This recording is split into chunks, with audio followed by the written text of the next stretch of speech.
Okay, so this video is going to be a little all over the place. I'm going to start with my flashcards for period 6. Period 6 is 1865 to 1890. Are you just raw dogging this? Do you not have a script? Not in this video, no. I have half of one. That's pretty good. Extra notes about this period. It's like an in-between period due to the lack of narrative or storytelling, so it's going to feel a little difficult to explain, and there's not as many key points as there would usually be, but the three main ones are industrialization, urbanization, and migration/immigration. So just remember that as you're going through. Gilded Age, income inequality. So gilded kind of means like gold plated.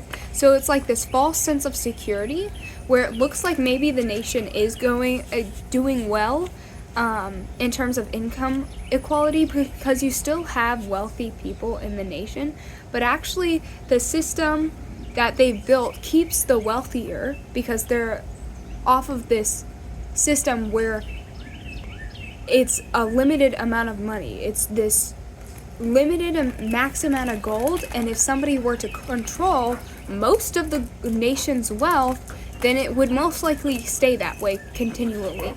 So like these big businesses that we'll continue to see throughout this whole unit. So during this time, many people were either wealthy or extremely poor. There's a big gap between these types of income, so the wealthy people make it look like the economy was actually doing well, hence gilded.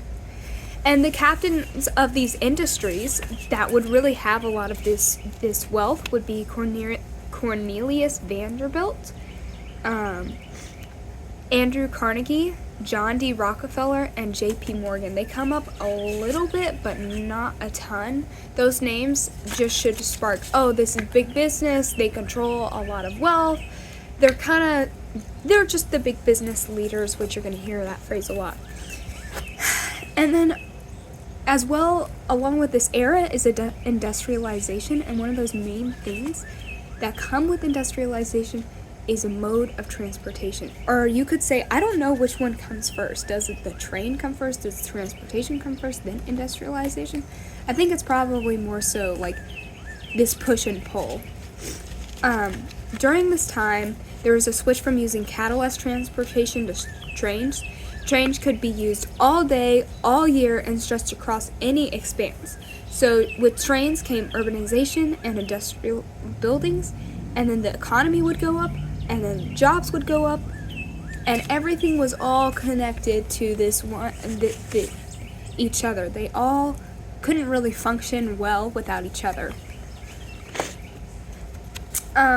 Mining, there was definitely a mining boom during this time. As more people found gold, the amount of gold to find diminished, so then silver became the next thing people mined for in Nevada, Colorado, Rockies, South Dakota, and South Dakota's Black Hills. More people mining in a given area meant more money for the given area, which meant things get better for surrounding town. And I actually made a video where we looked at the map in Henrietta, and it kind of showed the different areas where mining and silver, or the mining for silver and gold, were a little bit more popular. Then bison and the Indians. Bison were overhunted, therefore the population decreased. Congress passed a law in 1874 criminalizing hunting female bison. Later, President Ulysses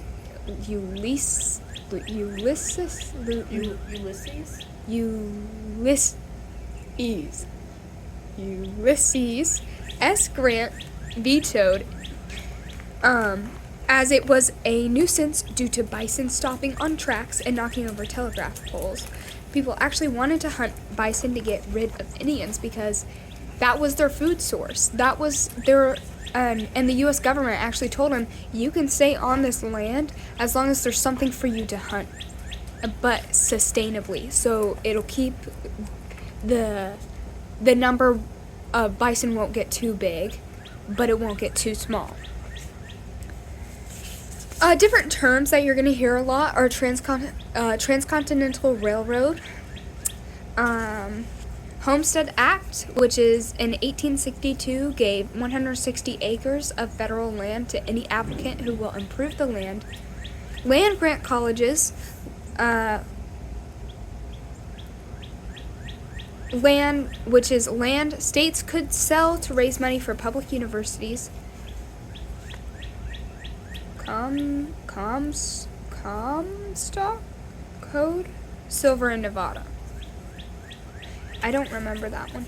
Big business, part 1. Effects, monopolies, undermining competition, consumer culture as shopping became entertainment, cheaper food but canned so it's not as fresh. I don't think they necessarily started using definitely not as many chemicals as they do now. But I don't know. There may be some studies that we don't get to go into. They didn't have as many chemicals, but the cans were like laced with awful things like lead and stuff. Right, yeah, they didn't have this. So it wasn't necessarily the food, but the cans. The cans weren't good. But I'm just interested because I'm doing a profile on food right now. And like how canned food isn't bad. It's not fresh, but they would stick, because there wasn't any really food laws, so they'd stick a bunch of random stuff just to fill the can, just to say there was food in it when it could just be a rat. So not good. Higher standard of living, because everything is cheaper. Standardized prices due to telephone. Big business. Sorry, I have a question about the profile. Are we allowed to use I? Like, can I tell a story from my perspective as I'm walking into the office? Yeah, that's what I Allowed? do. Yeah. Big business part 2. What's new? New industry, steel, railroads, oil, coal, wages instead of small family-run businesses. What does this even say? Agriculture to factory. Few people controlling a lot of the nation's wealth. This is driven by technology, communication across large distances in a short amount of time, and a lot of mass production and a lot quickly, cheaply. Fun stuff to remember. And I like to have it in note card form because I get to see how little information I actually really have to memorize. But I didn't get to do all that this time, so now I have to flip through a bunch of notes instead of consolidating it.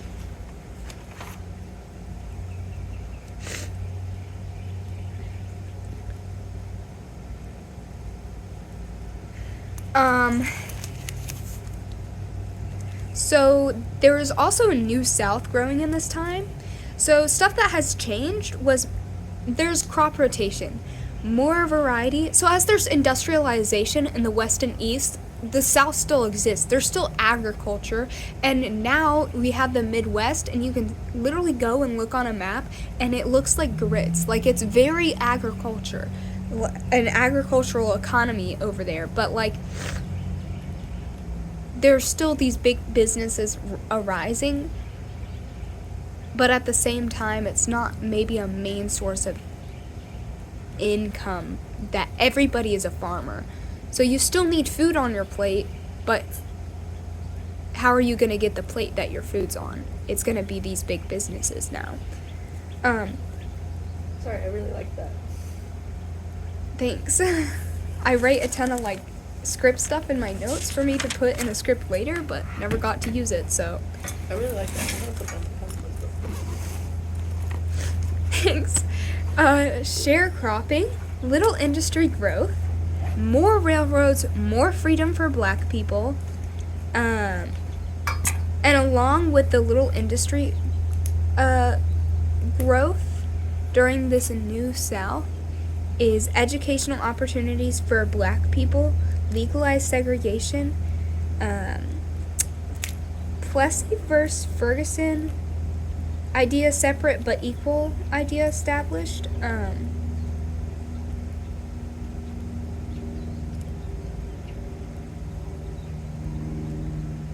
and then little industry growth, meaning textile, lumber, and steel industry growth, tobacco industry as well.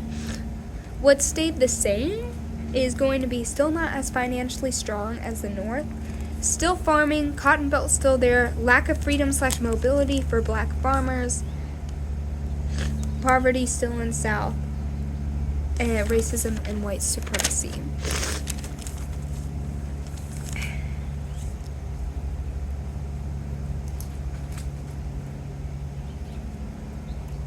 So Booker T. Washington was a guy who advocated for black economic self-sufficiency. So that key word there, self-sufficiency, he believed social/political equality would follow after that self-sufficiency comes first. So once the black community can sustain itself, then that's almost like proving to them that they can do it, and they actually are like white people of that time, and they're not these illiterate non-English speakers. I don't know what these white farmers looked at black people and thought, but I know they thought many black people were illiterate, but everybody is at some point. But with this industry, massive industry growth, I mean, compared to just how agriculture heavy the United States was in the beginning, there were problems that come with it, come with everything. Long hours, 10 to 12 hour shifts, 6 to 7 days per week. So you're working 70 hours. And it was required by employees, and it was necessary to make ends meet. Pollution and hazardous chemicals, dangerous, unsafe working conditions, death and dismemberment came with this. Injury was very common. Low wages. There was child labor, and sometimes it was absolutely dire that a child needed to work, especially if somebody had an injury, and nobody wants to hire this mom who's got her arm missing because it got stuck in a machine. Precarious/expendable, so very little job security. There was always a replacement because everybody is poor. You're either extremely poor or really wealthy. Back to that Gilded Age idea. So this is kind of the start of unions as well. Another thing is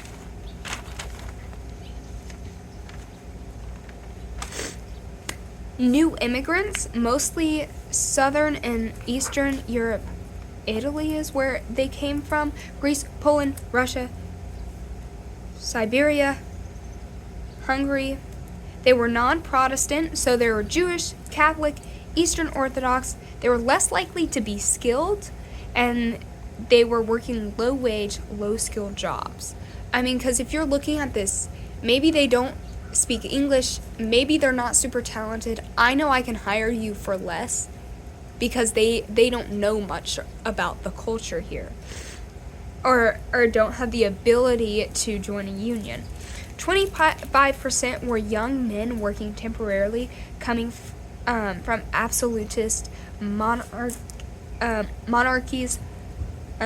So that kind of political systems, and then now they're being integrated into where they can actually have a say in a limited way, almost, it seems.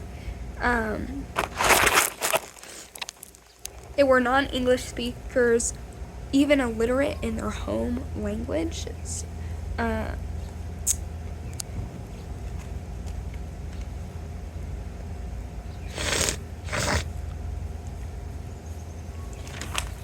this was all facilitated by steamboats.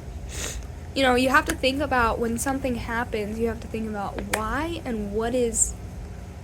There's always some sort of machine, it seems, that to go along with it. Another thing that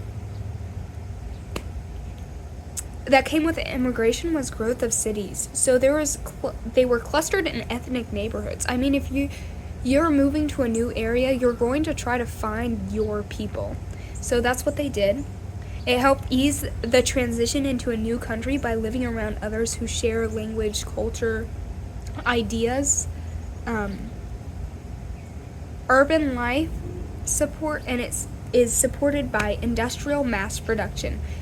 Cheap goods can be brought from across the country to where the demand is. So the supply could grow for farmers and for industries.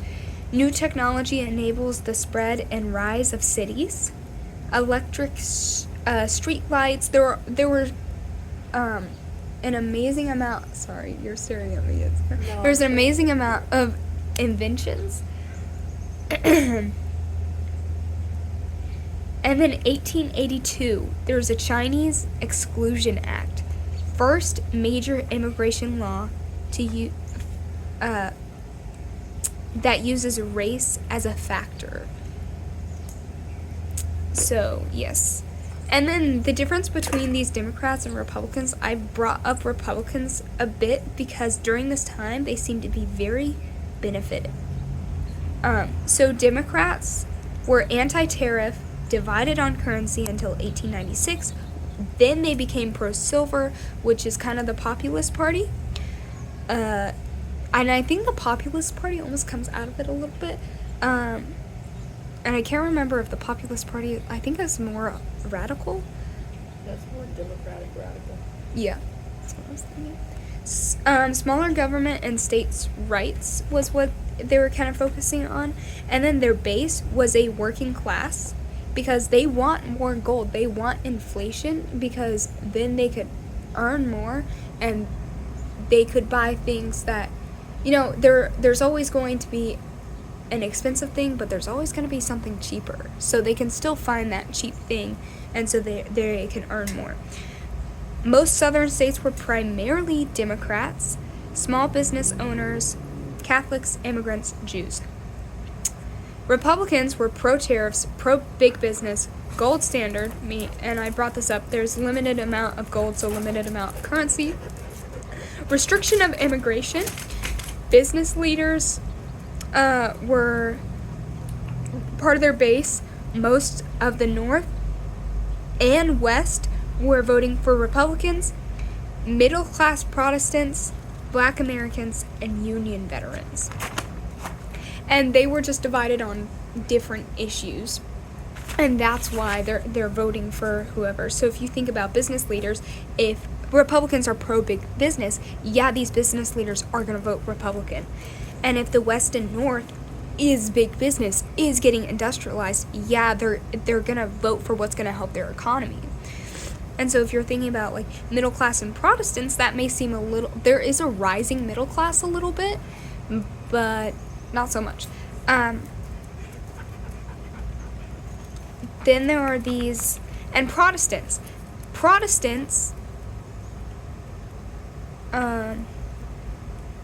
I can't remember, it was something to do with alcohol, why like Catholics didn't want to be a part of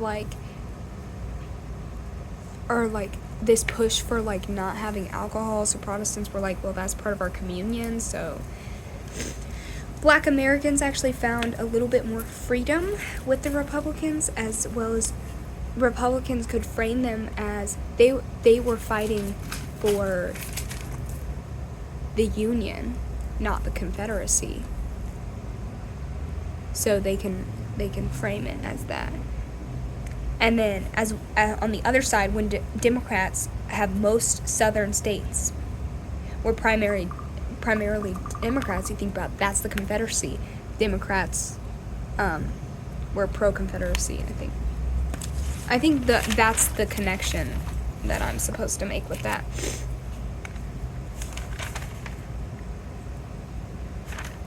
That's done.